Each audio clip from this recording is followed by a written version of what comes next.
नमस्कार। क्या 5 feet 7 inch की एक तंदुरुस्त महिला सिर्फ 5 फीट 1 इंच के बाथटब में डूब सकती है? क्या बॉलीवुड की वो पहली लेडी सुपरस्टार जिसने दशकों तक करोड़ों दिलों पर राज किया, उसकी जिंदगी का अंत दुबई के एक आलीशान होटल के कमरा नंबर 2201 में इतनी सादगी से हो गया?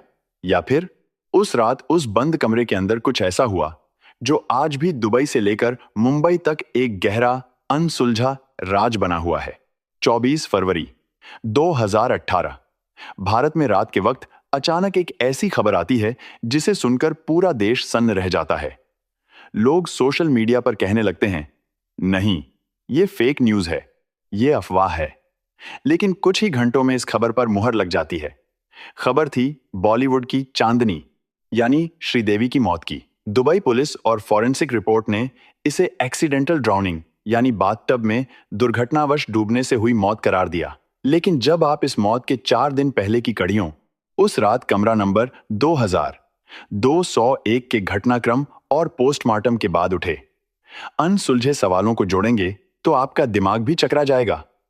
आज इस वीडियो में हम किसी अफवाह पर नहीं, बल्कि सीधे फैक्ट्स, बयानों और उस रात की क्रोनोलॉजी पर बात करेंगे। वीडियो को आखिर तक जरूर देखिएगा, क्योंकि आज हम कमरा नंबर 2201 की उस खौफनाक रात की पूरी कड़वी सच्चाई आपके सामने रखने वाले हैं। कहानी की शुरुआत होती है 18 फरवरी 2018 से। श्रीदेवी अपने पति बोनी कपूर और छोटी बेटी खुशी कपूर के साथ दुबई के लिए रवाना होती हैं।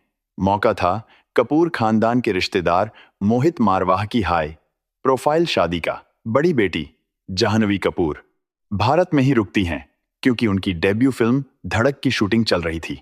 दुबई पहुंचते ही शादी का जश्न शुरू होता है। 19 फरवरी को श्रीदेवी इंस्टाग्राम पर अपनी मुस्कुराती हुई तस्वीर पोस्ट करती हैं।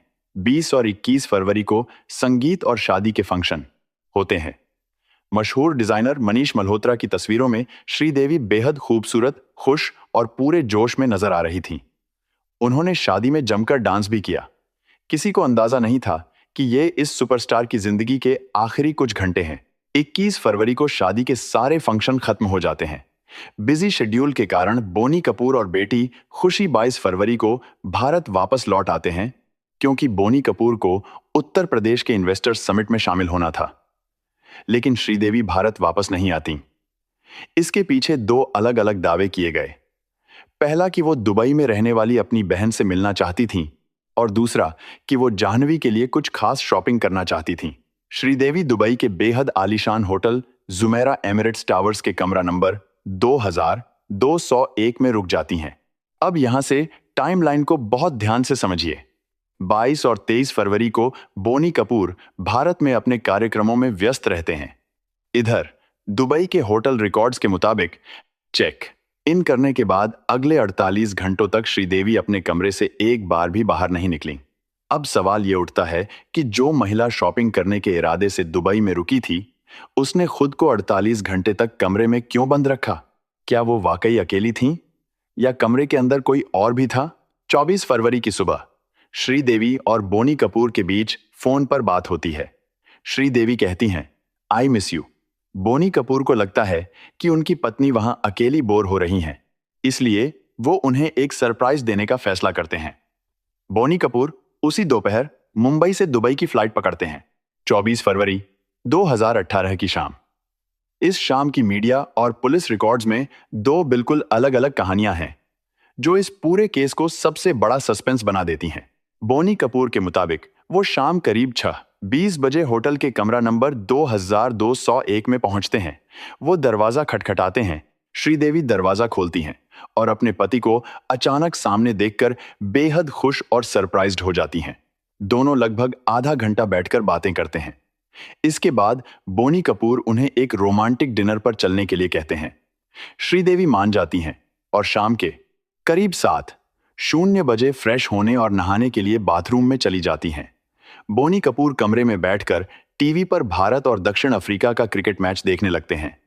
करीब 15-20 मिनट बीत जाते हैं। बोनी कपूर को लगता है कि देर हो रही है। वो टीवी की आवाज कम करते हैं और बाथरूम का दरवाजा खटखटाकर आवाज देते हैं, जल्दी करो, हमें लेट हो रहा है। लेकिन अंदर से कोई जवाब नहीं आता।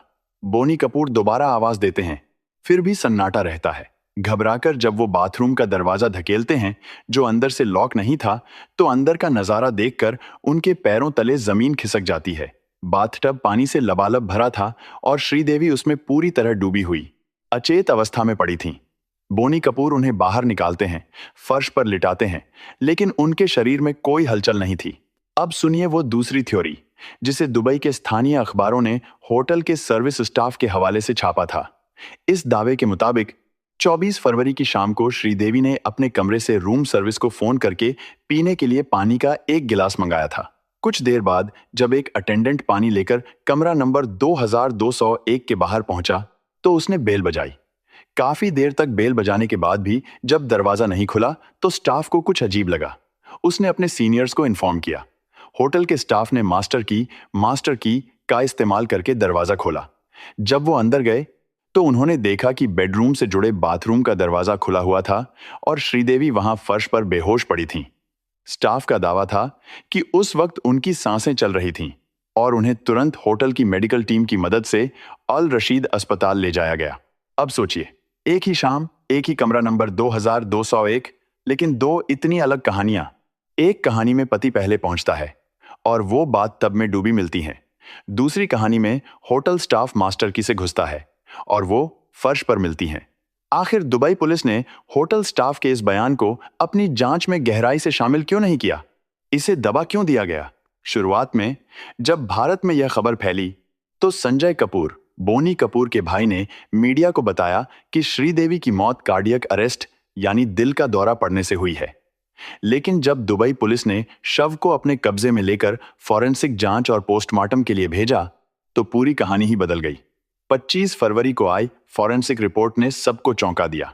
रिपोर्ट में साफ लिखा था, एक्सीडेंटल ड्राउनिंग यानी दुर्घटनावश डूबने से मौत। फॉरेंसिक रिपोर्ट में एक और बड़ा खुलासा हुआ। श्रीदेवी के ब्लड में अल्कोहल यानी शराब के अंश पाए गए थे। रिपोर्ट के मुताबिक वो भारी नशे में थीं, जिसके कारण बाथटब में उनका संतुलन बिगड़ गया। वो मुंह के बल गिरीं, खुद को संभाल नहीं पाएं और फेफड़ों में पानी भर जाने की वजह से दम घुटने से उनकी मौत हो गई। मौत के इस कारण के सामने आते ही जांच का रुख बदल गया। मामला अब सिर्फ एक नेचुरल डेथ का नहीं था। इसलिए दुबई पुलिस ने केस को दुबई पब्लिक प्रोसिक्यूशन डीपीपी को सौंप दिया। बोनी कपूर से करीब 3.5 से 4 घंटे तक लंबी पूछताछ की गई। उनके बयान दर्ज किए गए। हालांकि किसी भी तरह की साजिश का पुख्ता सबूत न मिलने पर दुबई पुलिस ने 27 फरवरी को केस बंद कर दिया और शव को भारत ले जाने की अनुमति दे दी। अनिल अंबानी के प्राइवेट जेट से श्रीदेवी का पार्थिव शरीर मुंबई लाया गया, जहां पूरे राजकीय सम्मान के साथ उनका अंतिम संस्कार हुआ। वो 5 अनसुलझे सवाल जो हत्या की थ्योरी को हवा देते हैं। भले ही दुबई पुलिस ने इस केस की फाइल को बंद कर दिया हो, लेकिन कानून की फाइल बंद होने से जनता के दिमाग के सवाल बंद नहीं होते। आज भी ऐसे कई गंभीर सवाल हैं जो इस पूरी थ्योरी पर एक बहुत बड़ा सवालिया निशान खड़ा करते हैं। इमरजेंसी में दोस्त को फोन क्यों? बोनी कपूर के बयान के मुताबिक जब उन्होंने श्रीदेवी को बाथटब में अचेत देखा, तो उन्होंने सबसे पहले होटल के इमरजेंसी वार्ड या डॉक्टर को फोन करने के बजाय दुबई में ही मौजूद अपने एक दोस्त को फोन किया। जब तक वो दोस्त होटल पहुंचा, तब तक काफी वक्त जाया हो चुका था। एक आम इंसान ऐसी क्रिटिकल सिचुएशन में सबसे पहले मेडिकल हेल्प बुलाता है या पुलिस को? तो फिर बोनी कपूर ने दोस्त को बुलाने में वक्त क्यों गंवाया? 5'7" की हाइट बनाम 5'1" का बाथटब। यह सवाल भारत के कई फॉरेंसिक एक्सपर्ट्स और खुद केरल के पूर्व डीजीपी ऋषि राज सिंह ने उठाया था। श्रीदेवी की हाइट 5 फीट 7 इंच थी, जबकि उस होटल के बाथटब की लंबाई महज 5 फीट 1 इंच के करीब थी। एक्सपर्ट्स का कहना है कि एक साधारण बाथटब में, जिसमें पानी की गहराई मुश्किल से 1.5-2 फीट होती है, 2 फीट होती है, थींदी एक होशमंद या हल्की बेहोशी वाली महिला भी पूरी तरह डूबकर मर जाए, यह बात गले नहीं उतरती। डीजीपी ऋषि राज सिंह ने तो यहां तक कहा था कि कोई व्यक्ति इतने कम पानी में तभी डूब सकता है जब किसी ने जबरदस्ती उसके दोनों पैर ऊपर से दबाकर रखे हों। वो 240 करोड़ का रहस्यमयी इंश्योरेंस। इस केस में सबसे सनसनीखेज मोड़ तब आया जब फिल्म डायरेक्टर सुनील सिंह ने कोर्ट में एक याचिका दायर की। उन्होंने दावा किया कि ओमान में श्रीदेवी के नाम पर 240 करोड़ रुपए की एक भारी भरकम इंश्योरेंस पॉलिसी ली गई थी। इस इंश्योरेंस की एक बेहद अजीब और चौंकाने वाली शर्त यह थी कि यह रकम उनके परिवार को सिर्फ और सिर्फ तभी मिलेगी जब श्रीदेवी की मौत दुबई की धरती पर होगी। हालांकि कोर्ट ने पुख्ता सबूतों के अभाव में इस याचिका को खारिज कर दिया, लेकिन इस दावे ने लोगों के मन में साजिश का बीज जरूर बो दिया। फॉरेंसिक रिपोर्ट कहती है कि श्रीदेवी इतनी ज्यादा शराब के नशे में थीं कि वो खुद को संभाल नहीं पाए। लेकिन श्रीदेवी के बेहद करीबी दोस्तों और बॉलीवुड के गलियारों से हमेशा यही बात सामने आई कि श्रीदेवी अपनी फिटनेस को लेकर बेहद सतर्क रहती थीं। वो कभी कभार ही वाइन पीती थीं, वो भी बेहद सीमित मात्रा में। तो फिर उस रात उन्होंने इतनी शराब क्यों और किसके साथ पी कि वो पूरी तरह आउट ऑफ कंट्रोल हो गईं? जैसे ही मौत की खबर आई, परिवार की तरफ से आधिकारिक तौर पर हार्ट अटैक की बात क्यों कही गई? अगर मौत बाथटब में डूबने से हुई थी, तो बिना फॉरेंसिक रिपोर्ट आए ही दिल का दौरा पड़ने की कहानी किसने और क्यों गढ़ी? क्या यह ध्यान भटकाने की कोई कोशिश थी? इन सारे सवालों का जवाब आज तक किसी के पास नहीं है। सच क्या है? क्या वाकई वो बॉलीवुड की सबसे चमकती चांदनी शराब के नशे में एक बाथटब के हादसे का शिकार हो गई? या फिर जुमेरा एमिरेट्स टावर्स के उस कमरा नंबर 2201 की दीवारों के पीछे कोई ऐसा खौफनाक राज दफन है जो कभी बाहर आ ही नहीं पाया? बोनी कपूर और दुबई पुलिस के मुताबिक यह सिर्फ एक हादसा था, लेकिन इन अनसुलझे फैक्ट्स को देखकर यह मानना बेहद मुश्किल हो जाता है। सच जो भी हो, लेकिन कानूनन यह केस बंद हो चुका है और श्रीदेवी अब हमारे बीच नहीं है। आपको क्या लगता है दोस्तों? क्या श्रीदेवी की मौत वाकई महज एक हादसा थी या फिर इसके पीछे कोई गहरी साजिश छिपी थी? अपनी राय नीचे कमेंट बॉक्स में जरूर साझा करें। अगर आपको यह डीप रिसर्च और फैक्ट बेस्ड वीडियो पसंद आई हो तो इसे लाइक करें, ज्यादा से ज्यादा शेयर करें। और हां, अगर आपने अभी तक हमारे चैनल को सब्सक्राइब नहीं किया है तो तुरंत सब्सक्राइब करें और बेल आइकन दबाना ना भूलें, ताकि ऐसी ही सच्ची और रहस्यमयी क्राइम स्टोरीज की हर अपडेट आप तक सबसे पहले पहुंचे। देखते रहिए, सतर्क रहिए।